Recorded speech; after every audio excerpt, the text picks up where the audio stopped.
Hello, Bhelogan here. I haven't done a farm RPG video in a couple of years, and I'm probably not going to do a lot more, but I wanted to do one today about something that is exciting and new, currently in beta, and that is mining. So, as of this recording, we're looking at the start of October 2024. The very first time I saw anything on mining actually would have been June 2023. So, a year and a little bit ago, I had the privilege of having lunch with Firestream, and he kind of showed me the alpha version of mining and what it would become. And it looked very different then. Looked kind of like a version of Minesweeper in Windows 95 at the time. We've got something quite a bit different now. All right, so let's talk about mining. Mining becomes available when you hit level 40, and again, this is currently in beta. It'll be released at some point. Um, Once you hit mining level or farming level 40, then it starts opening up with Spring Cave for you here. Now there is a very good library page that goes over everything on mining. I'm just gonna quickly talk about the library page. We're gonna go back to the game. So it explains this is basically like a game of Battleship. So not Minesweeper where you click down and you see, how many potential traps are near you. But rather, you just know whether you hit or miss, or if you pick up an extra item, or if you hit a trap, and all those things are talked about. Every time you click, you use a pickaxe, and what type of pickaxe you use depends on your level. So each mining area that goes up, you have a different type of pickaxe that you use for that area. So like I said, Spring Cave is kind of the starting area here. Here's an example what that looks like. You've got bombs and explosives. Explosives take out a whole row. They pick up any items they discover. They'll also destroy traps if they're there. Bombs take out a lot of area. You get a lot more XP for using these. I will note explosives you can make, so it's cheap. I always start with those. Bombs, I'm going to save those for high levels. When I've got lots of things to pick up and potentially a lot of items, since it's a rare resource. All right, talks about some extra things. There are some skill perks and farm supply perks. I think they're worth picking up when you're working on mining. Let's see. I'm gonna hit the spoilers here. So Spring Cave requires one of these. You got to hit level 10, and then you have to have these items of pickaxes. The mining rewards when you hit levels in that skill gives you some of those pickaxes, so they kind of unlock them.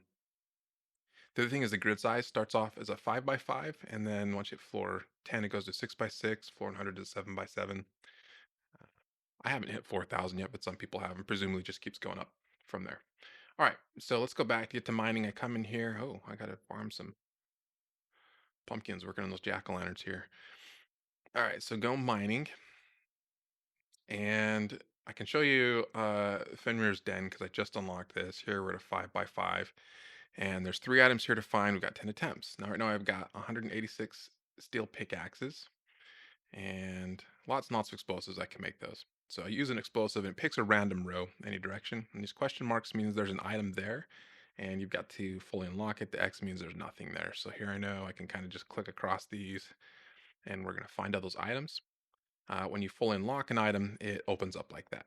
The smallest one is 2 blocks. Large ones can be across the whole row or column, but 3 is pretty typical for these. All right, so I've got 2 to 3 items. I've got 1 item left. I've got 10 attempts left, meaning I can pick 10 squares. And what I like to do is just make a grid where I don't have any blocks that are larger than 2 squares, because that's how I can isolate and make sure I'm not missing a 2 by 2 potential item, but not have to click every single square. So probably pretty self-explanatory strategy, but that's what it is. All right, so I finished that floor. When you finish it, you go into the next one. If you ran out of tries, you can restart. I believe you still get the items you found. You just stay on the same level. For the pickaxes, Spring Cave is just the standard pickaxe you can make. Crystal Hollow needs these bone pickaxes. And these ones you need a regular pickaxe and then bones. So this is a pickaxe you can make with only items that you find from exploring or crafting, whereas a regular pickaxe, kind of the same thing. You don't need anything special. Once you get to the higher levels, that changes. So in Soul Grotto, for example, I have to use crystal pickaxes to make those. I need fairy crystal and lapis lazuli. lazuli. I'm probably gonna say that wrong. And both of those are items that we find in the previous area. So I've got to mine the previous area enough times to get some of these items to make these. So I've been mining the previous area for a while. I've got 670 or 740 of these. I can craft 600 anymore. I've got 1,721 pickaxes to use for the crystal pickaxe. All right, that continues on. For Ember Cave, you need sturdy pickaxes, and I need stone shells for those. Which again, I find the stone shells in the previous area in Soul Grotto, and then Fenrir's Den is steel pickaxe, and those require flareite. Flareite you actually have to craft from unpolished flareite, which you pick up in the previous area. So in my opinion, what that means is you're probably going to spend the most time in Highland Hollow because you need the items from here to unlock Soul Grotto. You need its items to unlock Ember Cave and so forth. Whereas Spring Cave, you use regular pickaxes, but there's nothing that you need there to create the pickaxes for the following areas. All right, so here we can do a little bit larger area. So here I picked a random row, and I'm just gonna pick a 2 by 2 pattern to start filling out. So now I hit a trap, and there's funny ones up here. You get General Akbar saying it's a trap, or the Balrog saying you shall not pass. All kinds of funny things like that. This one's got to run up and down. So there we are. And then now I've got to try to figure out a 2 by 2 grid when this is probably gonna go that way. Yep. So it doesn't always line up perfectly for how that grid's gonna fall out, but this is kind of the way I do it. All right, next floor. So cleared that one. Here we've got 4 items. Hey, I leveled up. Again, I like to start with an explosive because they're cheap. And here I've hit at least 3 of the 4 items. So lapis, so lazuli, that's one that I need to make the pickaxes for the next region. So that's a good one to pick up. And I've got one left. Now, we'll know if you click on these, it'll tell you what you found. So I've got 4 plum ores for here, 4 of the lapis is here, 4 of the oceanite here. The number that you pick up isn't directly tied to how long the deposit is. That might seem counterintuitive, but just not the way it's going to work. It's also really common to have these things grouped together. They aren't always spaced out strategically, like you might do if you're actually playing Battleship. And I'm going to kind of avoid the edges at first here and see if I find anything. There we go. He probably goes that way. And let's make sure there's nothing on the bottom. Then notice when I've got a row like this, I try to do the inside 2 squares because he's one less pickaxe than if I was doing, or one less try, which is really the issue. All right, so this one I'm probably going to fail because I've got one more attempt and I've got 2 items, meaning I can't misclick at all. I'm going to put one of them's along here and one of them's along here. And I failed. So I have to try again, right? Not a big deal. Just try again, start your attempts over. It's the same number of items. They aren't in the same spots though as you previously had them.